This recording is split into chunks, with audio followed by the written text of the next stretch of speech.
Hello, Assalamu alaikum, everybody. Hope you're all safe, sound, and healthy. And I'm back to talk about random stuff. Yeah. Let's begin with the heat wave. I swear, the one thing that I actually liked about Pakistan when I had to shift here was the weather. I thought it had a very well balanced weather, as in the seasonal changes were balanced, the summer was balanced, as in you had your hot, dry summers with spells of rain to cool it down. Then you had your, humid monsoon weather that or season that lasted you 2.5 months, and then you had your proper autumn and then a proper winter and then back to spring. And as you know, if you've listened to any of my previous podcasts, you would know that these past 10 years, there has been a lot of change in the weather conditions and the seasonal changes, the transition itself. And in some of the years, the recent years that passed by, we literally didn't even have an autumn or a spring. So the transition was directly from humid heat to freezing cold. And the freezing cold was literally the kind of cold that um, didn't start even on time, but it usually up to the ante towards January, February, and that's when it was absolutely freezing cold, and then you didn't know what to do and where to go, and then suddenly from March onwards, instead of spring, you're getting full blown humid weather again. So, the one thing that became a bit more normal this year was we actually saw a semblance of spring, to be honest. You know, that was a good thing. But now, of course, the heat wave. As we know, Pakistan is situated geographically in such a way where not only are we sharing tectonic plates with Afghanistan on the underside, which tends to make us now more and more prone to earthquakes, which we are getting more and more often compared to if you look back 30 years ago or even 20 years, 25 years ago. But then at the same time, we are also situated in such a place, in especially the Punjab region and the Sindh region, where we have a mix of plains and deserts. So the desert areas have always been extremely hot, going up to 50 plus degrees, and we're talking Celsius here. But um, in on the plain side, where you have the agricultural lands and where you have the greenery and everything, you tended to have a little more balanced heat, as in it used to get very hot even then, but somehow or the other you would bear it. But even so, every year we've always had these spells of heat waves that would last you a week or 2 weeks, and during which even animals would crash and die, people would crash and faint.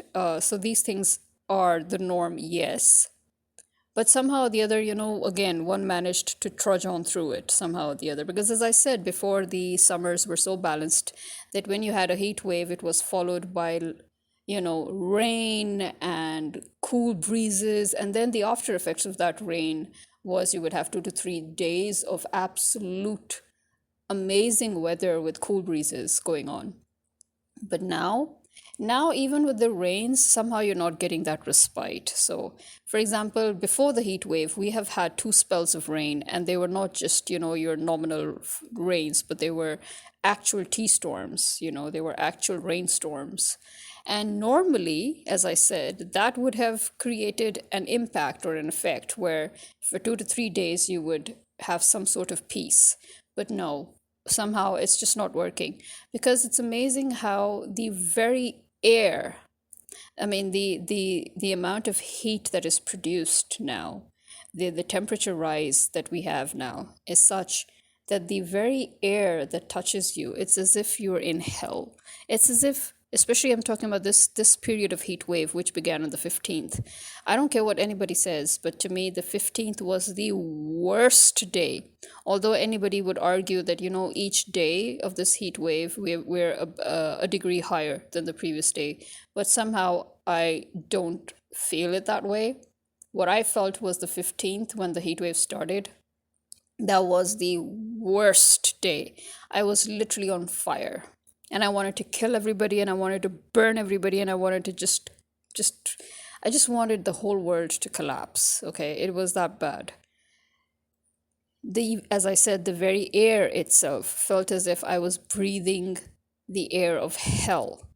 And whenever I notice or observe or experience, I think let's talk about experience. Whenever I experience the heat in Pakistan, especially these past few years, I have really, really likened it in my mind to hell itself. And I wouldn't be surprised if it is a piece of hell that we are getting, if you know what I mean.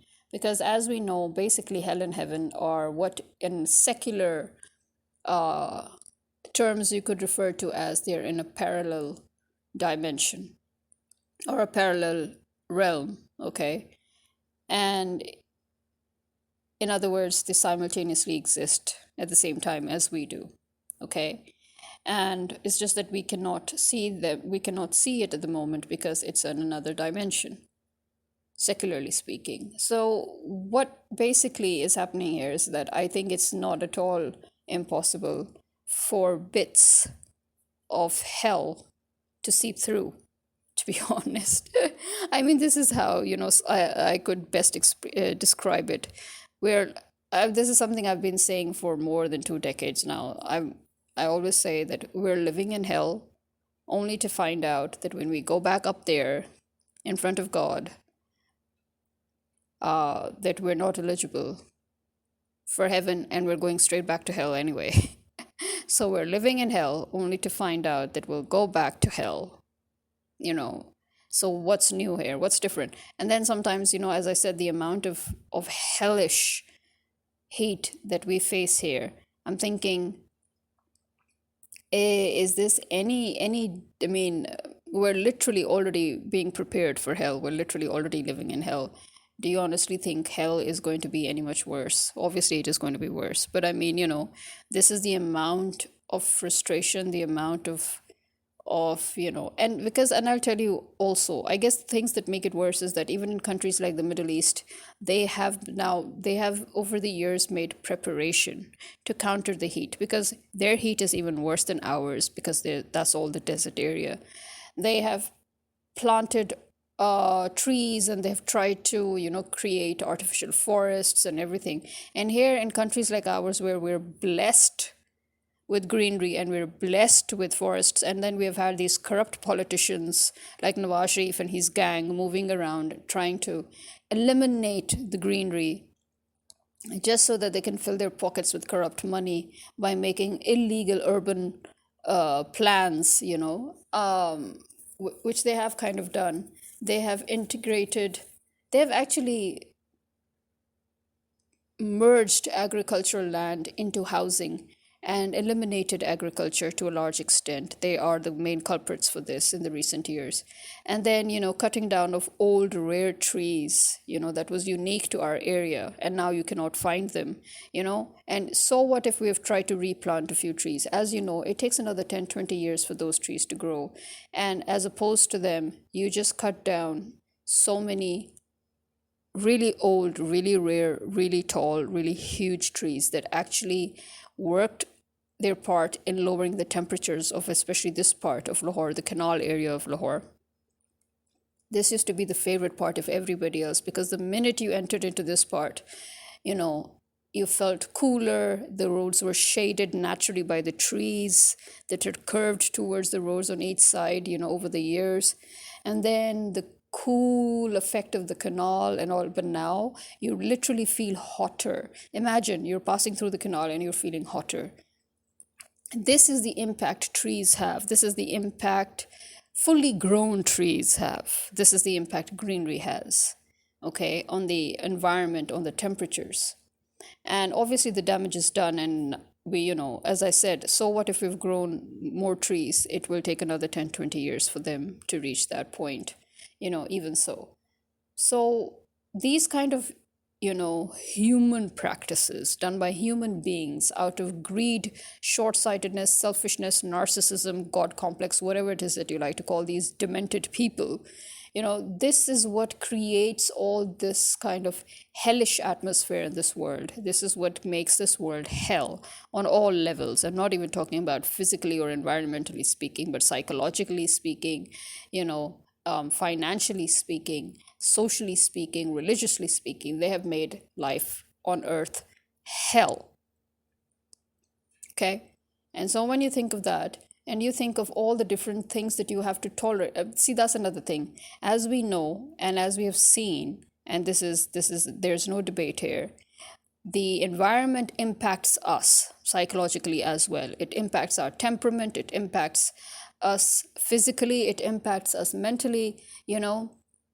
Not only does it have an effect on our skin or our hair or our melanin or whatever it is, but it also has a huge effect on our temperament, on our, headspace, basically. So that is why you've noticed that whenever there's this heat wave in all the countries that do experience heat waves, you will notice that tempers rise. People tend to just, short circuit their brains up in fury. And we just go about our daily lives trying to be as controlled as we can, but we tend to lose it more and more. Lots of us, there are a lot of people who faint. There are a lot of people who just can't even make it out. There are a lot of people who, even sitting in the AC, they feel as if it's too hot, because the AC doesn't seem to do its, and obviously, because it doesn't matter how cool your AC is, that impact of heat again, it's coming through, right? So that's the thing about heat waves. When you have heat waves, the air itself, as I said, it's on fire. And sometimes you will literally, the people again that make it worse is people who, once they've done their harvesting, despite the fact that they've been warned against it, they will keep on setting their fields on fire to prepare for the new crop. As I said before, you had the trees, you had lots and lots of greenery to counter that. But now, thanks to your government, you have lost 30% of your city's greenery, which includes your agricultural lands. And you're here setting fire to, your crops after harvest and to your fields to get ready for the next, you know, for the next crop. That's all fine, but hello, you do realize what you're doing here. You do realize that there's a reason why over the recent years the governments have been warning you against this. And forget that. Then along the side, you will find them setting fire to piles and piles of trash. Now that creates that kind of dangerous smog that we get.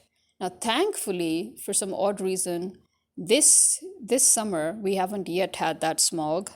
We're having haze, but we're not having smog. Okay.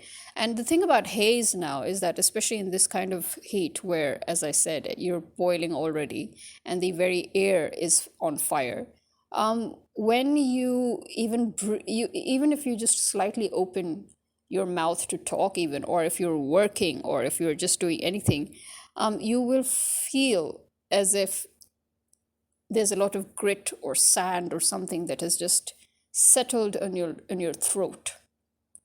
And then you find it, hard to even swallow, and you just want to you try to gargle, you try to do everything just to get some respite. And this is something that many people are complaining about, and they're wondering why their throats are being caught up. Yeah, your throats are not being caught up, actually. What's happening is that the dust in the air is settling down in your throats. Yes, so this is how bad it is. This is how bad the dust levels are in our country, right? Now, you can blame your neighboring industrial countries, you can blame the bordering countries all you want. But again, the reason why those countries never affected you before is because of the huge amount of greenery, natural and artificial, that you'd had, and the fact that your government has cut down that greenery. And even the billion trees project that Imran Khan had started. Can you imagine the height of patheticness displayed by your present illegal government that they actually went down and deliberately cut down hundreds of those trees? This is the kind of people that you're dealing with, who just out of their petty grudges, they went and they cut down hundreds of those trees that were grown in that billion tree tsunami project. So you can imagine, again, that these are people who are not caring about yourself. They don't care about turning your country into a wasteland. And again, as I said, our own people are to blame for that, because we have allowed these people, these jackasses, these clowns, to parade all over our country for 70 years. We allowed them to hijack our country, and we allowed them to wreak havoc. And this is now, and now we're wondering about the smog, and we're wondering about the fine dust in the air, and we're wondering about why the environment has become. All these factors lead to your environment, and then your environment, when it changes you, it affects you. The implications are great and severe, and they can get worse and worse. The dystopian world that writers have been creating for years now, please try to understand that dystopian world, we're literally already halfway through in it. you know we have entered that part where soon you will find that there is nothing but technology and wires and broken down buildings, and there's immense heat knocking down, and you've got nothing else. So you have technology, but you don't have your daily life basic necessities. You see where we're going. So yes, we are rapidly going, and the amount of e-waste that is produced by these companies. For example, look at Microsoft 10 now. The beef that we all have with Microsoft, why did I say 10? I'm talking about Windows 10, Windows 11 actually. The beef that we're all having with Microsoft is, okay, fine, you have 10 years of support that you give. To be honest though, I think since 98, I have never had 10 years support in any Windows that I've used. So I don't know how they've been giving 10 years. All I know is that after 5 years, I'm having problems with the software and I'm being forced to upgrade to a new software. And then, when I upgrade to the new software, and then again, then by that time, sooner or later, my device will probably conk out. But you see, that's what I'm saying. You want us to buy new laptops just so that we can fit your new software that you're forcing us to upgrade to. Does it make any sense? You're talking about 10 years support of a software. Okay, let's imagine that you have supported, for example, Windows 10 for 10 years, but do remember that when you actually released Windows 10, Microsoft had literally announced that this would be you know its final release and its final product, and that it will just be working on this product itself. And then suddenly it brings Windows 11, and it's trying to say that, oh no, Windows 11 is actually an extension of Windows 10. No, it's not. But it's not. I mean, in that case, Windows 10 is an extension of Windows 8, and Windows 8 is an extension of Windows 7. I mean, what the hell are you saying?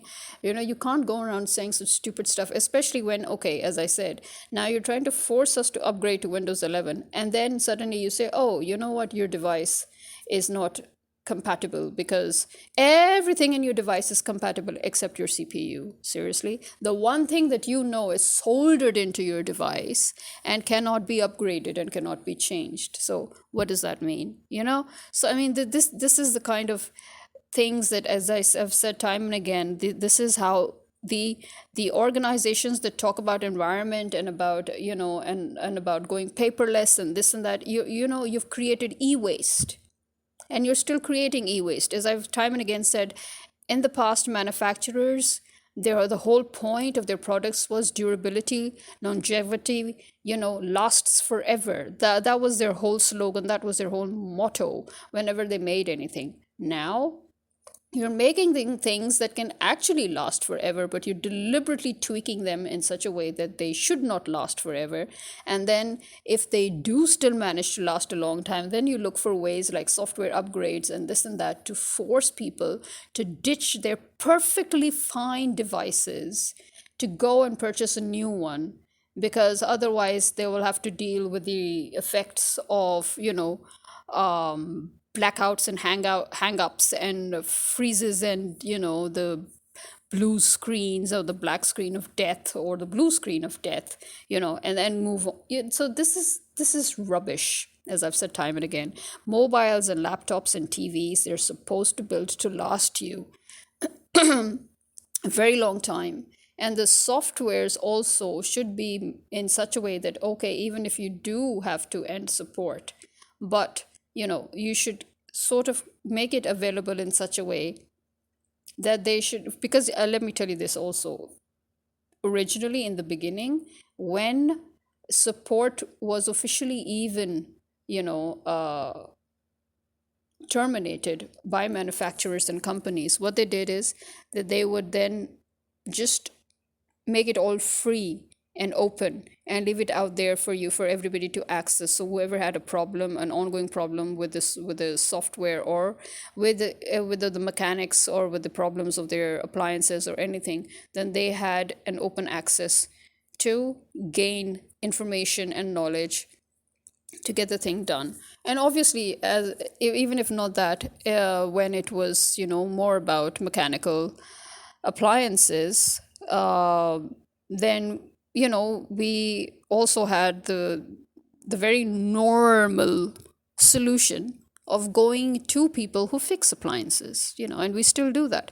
But now, if you're going to make appliances more and more difficult to fix, for example, or more and more thing, for example, again, let's even take cars. The difference between old cars and new cars is that in the old cars, you could tinker around with them and fix a lot of stuff yourself, because it was all mechanical. But now the new cars that are coming, especially the hybrids, and the electric cars and all, the problem is, forget the electric cars. Actually, we're not going there yet. Just talk about the new cars. Okay, when you look at the new cars and the hybrid cars and the automatics and the prosmetics and all, the biggest problem with them is you cannot do anything if you get stuck in the middle of the road. Nobody can do anything. Forget you. Nobody else can do anything. You actually have to go and call the mechanic, or you have to get the company to come and take the car and fix it for you. So you're basically, they're making you more and more dependent, which is not a good thing. Again, I would say the whole point before of manufacturers was that you should not be in any such fix. You should not be dependent on anybody. You should be able to, have a safe, and at the same time a hassle-free experience with the appliances that you're working with. But now that is not the case. As I said, they're making, for example, before, the laptops that we had before, you could literally bring them apart and upgrade everything. You could upgrade, you could change the batteries, you could upgrade even the CPU, mind you. You could, you could stick in a new RAM. You could, add another hard drive and all. And now you're limited to only RAMs and hard drives. You cannot do anything with the battery if anything happens to it, God forbid. You cannot do anything about the CPU. You cannot upgrade it. You cannot, so these are the different things that are happening now, where before you could literally create a whole new laptop out of your existing laptop and upgrade every single hardware possible. Now you cannot. So, these are the different problems that they are creating, as I said, forcing you towards e-waste, which to me is actually the worst kind of waste that you can produce.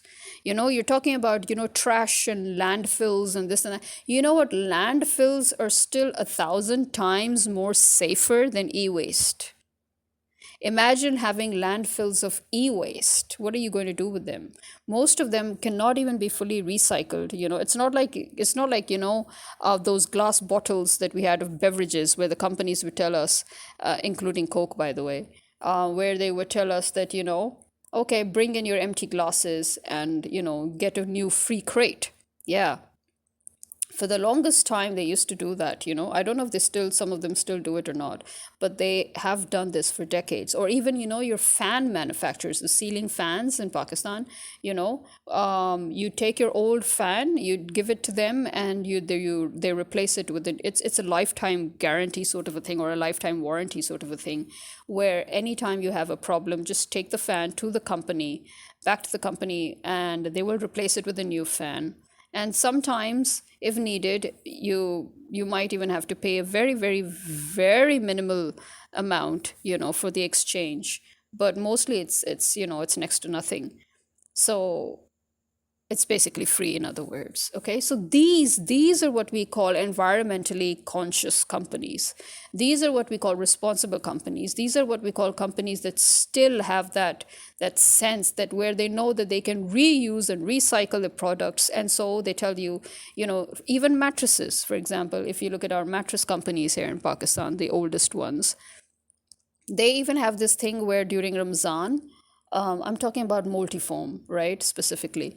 Multifoam has this thing where during Ramzan, they say that you can bring any mattress of any company that you own, any old mattress of any company, any type, and you bring it to us and we'll exchange it for one of our own. So, but throughout the year, you basically you can bring any old multifoam and replace it, because I think they also have a sort of a lifetime sort of a thing with this, where you can just pop in with an old mattress of yours of multifoams and exchange it for a new one and pay accordingly, whatever difference there is. But again, as I'm telling you, you see what I'm trying to say here is that these I'm just thankful that some of these old brands, these old companies, they still do that and they still live by that. Because, as I said, that was the whole point, the point of reusing, of recycling, the fact that the company knows how it can reuse and recycle its stuff that it's manufacturing, and that it can put it to good use, and then it works with the consumers, saying that, okay, you bring back the old stuff, we'll exchange it with the new stuff, and then we'll redo the old stuff in different ways. I think this is the most environmentally friendly concept ever, and this is an old concept, which I'm trying to say that other manufacturers who are trying to ditch this concept, if they ever had it before, I don't know, and those that don't even have this concept in the first place, this is where things go wrong. For example, you should have a mobile recycling center, you should have a laptop recycling center. I know that, yes, we do have some sort of a mobile recycling center, but I'm sorry, to me it's not very, I don't find it very helpful or useful, because I feel that mobiles and laptops should be more or less dealt in the same way, where you should be able to just go to any mobile shop or any laptop shop and outlet, and exchange your old with new and give the money accordingly, knowing that these can be recycled, upcycled, reused, because they can, by the way, they can. Keeping in mind our experience with old laptops, the fact that, as I said, we literally could open up the whole thing and remake it into a new thing. What's to stop the companies from doing that? And they do, after all, they do refurbished mobiles and they do refurbished laptops. These companies, they do that. Lenovo and others, they do that. How do you think they're doing that? They are working on older laptops, older devices, older models. They do have the capacity, obviously, since they manufactured them, they can upgrade them. They can refurbish them. So I think it should be more and more common to do a more and more common practice. As I said, we have this practice with ceiling fans and with mattresses and with us, and I think it's a very good practice. It's a very, very conscious, ethical, environmentally friendly practice. This is how we were born and bred to think, that we were born and bred to think about recycling, about upcycling, about reusing, but now all that's going on is waste. You're talking about wastage of clothes going into landfills. You're talking about whoever thought about clothes being waste before? Tell me whoever literally thought that clothes were something that you would throw in a landfill? And yet, in the name of fast fashion, this is what is going on. No, I'm sorry. Do not blame the fast fashion. It has nothing to do with fast fashion. At the end of the day, it is still fabric. Fabric can be reused, it can be remade, it can be, redone, it can be recycled. Cotton is recycled, silk is recycled. Why can't you recycle blends? Why can't you recycle? Especially, one would think that if organic, natural fibers can be recycled, or fabrics, what is stopping you from recycling products that you have synthesized? They should be even easier. You should make them in such a way where they should be able to be very easily recycled into something else. And they are actually. There are many factory outlets that do that. They do that. But again, this new trend, I'll call it new because for us it's new. Although it's not new because it's now at least 2 decades old. This trend of wastage, you know, in the name of consumerism and capitalism. This needs to go. This really needs to go. So similarly, there, as I know these are topics that I've touched on time and again, and I keep coming back to them. But as I said, the mentality of the people who are destroying this world, and the mentality of people like us who are allowing them to do that. I thought majority was authority. But when majority doesn't care, you see, that's why I say we are all to blame as well. When the majority doesn't care enough to do something about it, you know. And the fact that people who are trying to do something about it are labeled as activists, or why are we activists? Why is anybody an activist when you're talking about something that actually matters, something that has a long-term implication on your life? Imagine the life your children are going to get. Look, we already don't have jobs. That's the financial side of it. Okay, we don't have jobs. And you think, I mean, how many businesses can you start? Okay, fine, IT is a good way of where you can, online digitally start a business with zero money. It's an amazing thing that we have created here. But again, not everybody is able to do that. Not anybody and everybody is able to do that. And even if you are having an online business, not all of it is going to be 100% digital and online. Many of them are probably at the end of the day marketing again. So at the end of the day, you are selling physical objects, even if you're doing it online. So again, that is again resources, that's again materials, that's again, so again, we are creating a world that is filled with no opportunities, a lot of saturation, and we are turning this world into some sort of this weird ass jungle. And we don't even have our children are not even equipped for it. And even if they are equipped, then we turn up our noses at them as to how, why they're behaving the way they're behaving. It's because of the world environment that they've got. Thank you very much. Who's to blame for that? Our silence. Our silence at allowing people who have hijacked our countries and our communities and our lifestyle, and for what? I mean, seriously, one would ask them, was it really worth it? I mean, seriously, was all of this really worth it for all those people who, out of their greed, they just ended up creating this useless sort of an environment that in any and every respect has become completely ridiculous and useless. And, even people like us who grew up to be extremely empathetic, I'm sorry, but we now have lost empathy as well. So imagine what the next generation is going to be like. Don't expect empathy in an environment that you're creating, in this kind of an environment that you're creating, where everything is about waste and everything is about disposable things and disposable people and disposable objects. And that's the kind of the environment that we have created, and then we're complaining about them when they're literally wading through it quite successfully, and even unsuccessfully in both cases. So yeah, we need to take measure, and I'm not even going to go about how India is again, violating Pakistan, because as I said, see, this is something that I said even before, and I'm glad to see that now critics and analysts are beginning to wonder that, okay, yeah, this game that they had put on, this India Pakistan this is a very old game, really, where India tells that, okay, we're going to attack you, don't do anything, let us attack, and then our army goes and quietly evacuates those places. But really, I don't know why they seem to allow, some collateral damage. Is it just to sort of, so as I said, our lives don't matter in their little games, our lives don't matter. So they will just, just to make it look a little more serious or real, oh yeah, let's just allow a few people to die in the process on either side. What the hell? Lives don't matter in your political games and in your greed and in your narcissism. Over here, basically the Indian government is helping the Pakistani army to legitimize its illegal hold over the country. That's all India is doing, and India cannot even deny it. And nobody, actually, anybody who has any common sense should be able to see through that India has deliberately done this. You cannot say that India did not wish to do this. If India did not wish to do this, then why is India constantly attacking and targeting civilians in Pakistan, even till date?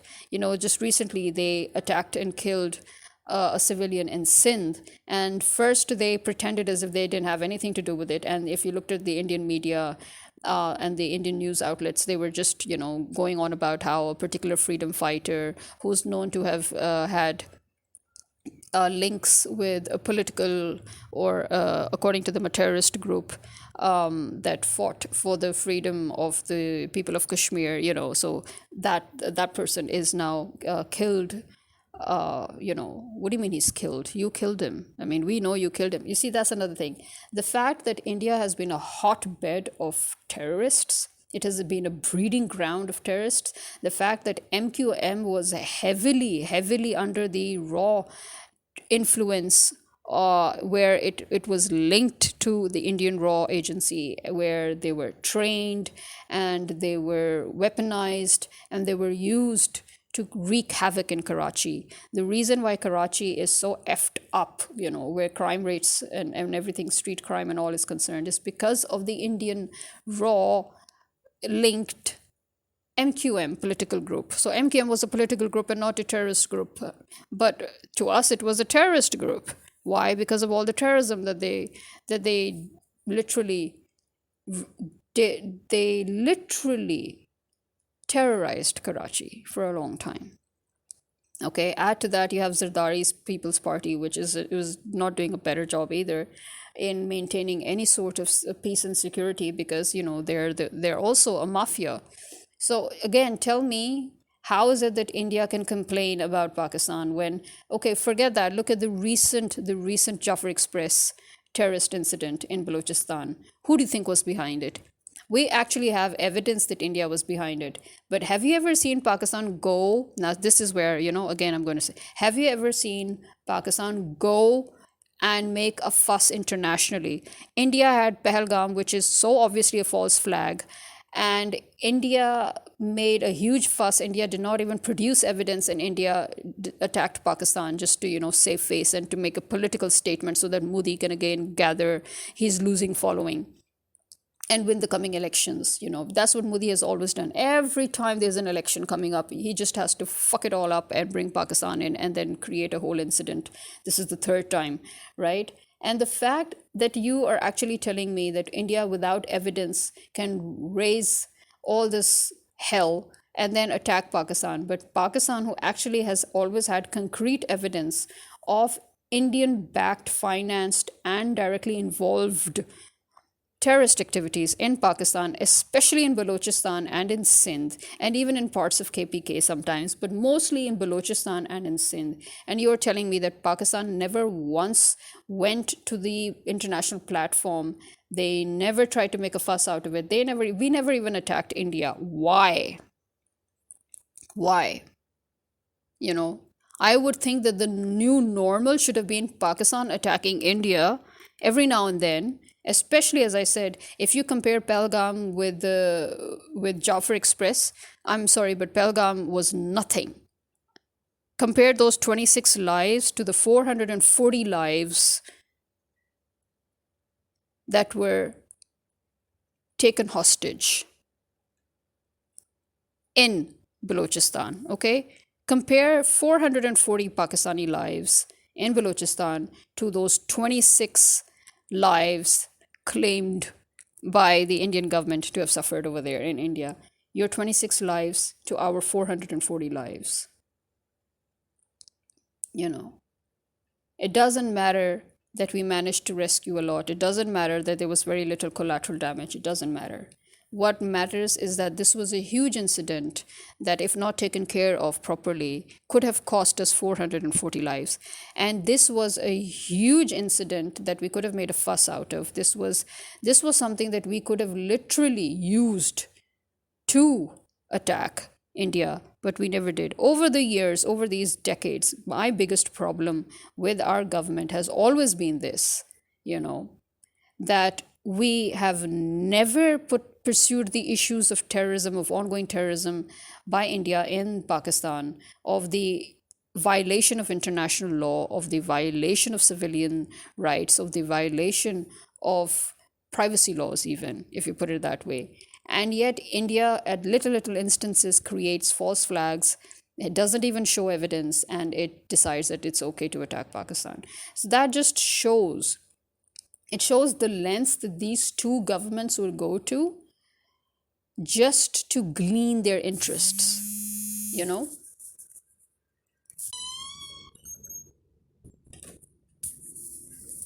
Sorry, I had a call because actually, whatever it is, no worries. Otherwise, it'll become a very long podcast as it is. It's been 40 minutes. So, yeah, but I mean, okay. Remember in the beginning how I used to say that it seems that there are a few very good analysts, or people who give the actual right information, who are giving the correct information of what's going on in Pakistan, who are giving the actual they're giving the voice of the real people in Pakistan, as opposed to the media that generally the international media sort of sources, for information, which is they look at our English media and all, but they need to remember that our English media outlets right now are also compromised. So basically, like the Indian media, the Pakistani media is now heavily compromised.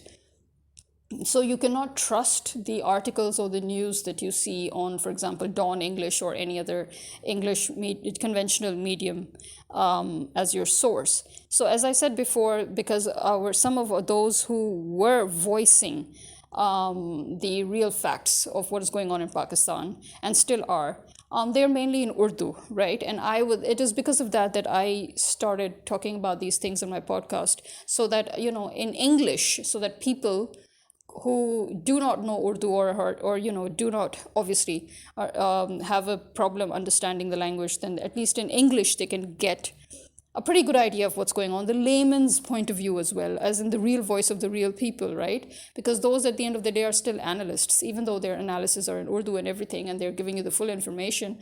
But I'm giving you the layman's point of view. But I am glad to say that a few of them have decided to start English English vlogs, where they can sort of bring everything out in the open in English. One of them is Dr. Shabazz Gill, and Mohit Pirzada had already started an English channel about sometime last year, was it, or at the beginning of this year or something. Anyway, so Dr. Mohit Pirzada and Dr. Shabazz Gill, both who are right now in America because they had to flee for their lives, basically, from this illegal government. And then since then they have been very meticulously putting together a lot of facts, and they've been trying to give the real story about it. But as I said, it was always in Urdu. So, but now they're both, you can both, or one of them has already commenced an English vlog or an English channel. That's Dr. Mohit Pirzada, and Dr. Shabazz Gill is starting an English channel as well, so that people, because he has finally also realized that the international media and other people who do not have any real sources in English here from Pakistan, they are using their conventional English medium outlets in Pakistan as their sources. So there you have it. Okay. So that is why also I'm thinking that I don't need to now do so much commenting and all. But obviously, as a layperson and as a concerned person, I will obviously every now and then touch on these. So, for example, the questions that I laid out right in the beginning when this whole BS started between India and Pakistan, when I said that I would consider this a false flag too, because as long as you have traitors within who open the gates and allow the enemies to attack, it means that they are in cahoots with them. That means that it is half a false flag. So now people are beginning to ask questions, because obviously India has confirmed with them, that is according to law also, and according to policy, that India had to inform Pakistan that we're going to make strategic attacks and all. But the fact that Pakistan even allowed India to attack those 5 to 9 places with 24 missiles, and they just sat down. The fact that our prime minister and our chief minister, they just sat down. The fact that our chief of army staff just sat down and they did nothing, they said nothing. And it was only when the Air Force decided that, what, hang on, this is not specific targets. These are civilian areas that they're targeting. These are civilians that are getting killed. And as now some people are beginning to say that most probably the Air Force was not even taken into this whole conspiracy, where this deal that was being made between India and Pakistan, where, as always, Pakistan was allowing India to flaunt itself so that it could win the elections. And Pakistan itself decided that it would be of huge benefit to the army, because the army is heavily disliked by the people at this point, and the army thought that, oh, we'll become heroes again. Yeah, the army may think that it has gotten its narrative back on track, but it's wrong, because the people are now seeing that the Air Force did something. And the very shameless act of the prime minister trying to say that, no, the Air Force gets no credit. Are you crazy? You're trying to give credit to the army, the army chief. The terrain army has nothing to do with this. This was 100% an aerial combat. There was no terrain combat. This was 100% an aerial combat. You're talking about, aircrafts, and you're talking about dogfights, and you're talking about, although technically they're, I guess in modern terms you could refer to them as dogfights, although traditionally those were not dogfights. Dogfights mean that physically the aircrafts would sort of be in front of each other in combat, but these were like long range, no visibility sort of a combat thing going on, as if you're playing video games, let's put it that way. But anyway, point being, this was 100% the air chief, okay? And remember that the army chief is not superior to the air chief. All the chiefs are equal, okay? And above them you have the joint staff, the chief of army staff, the joint chief. So the point is that the air chief, the fact that they try to take away his credit, that again tells you that these people were up to no good. And the air chief being not in the loop of whatever it was that these devious people were devising, the plans that they were devising.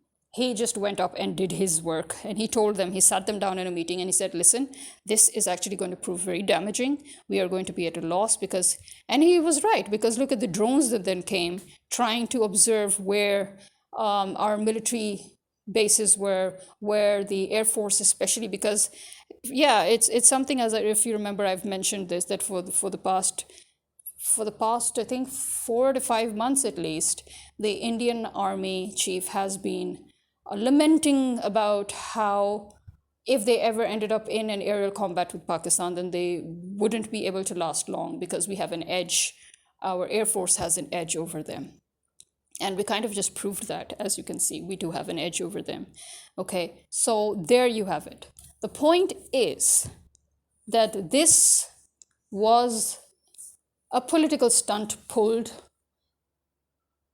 by the Indian government, in which the Pakistani army, as always, worked with the Indian government to their own benefit, to each other's benefit. They both got what they wanted from it, and collateral damage, in the whole of this whole caboodle, you had collateral damage, so people's lives didn't matter. For political stunts, people's lives never matter. That is amazing. It's just amazing. So yeah, I'm hoping that the few of you who do listen to me, because as you know, I do not promote or advertise or whatever, I just do this for the people who know me and who I know and who listen to me.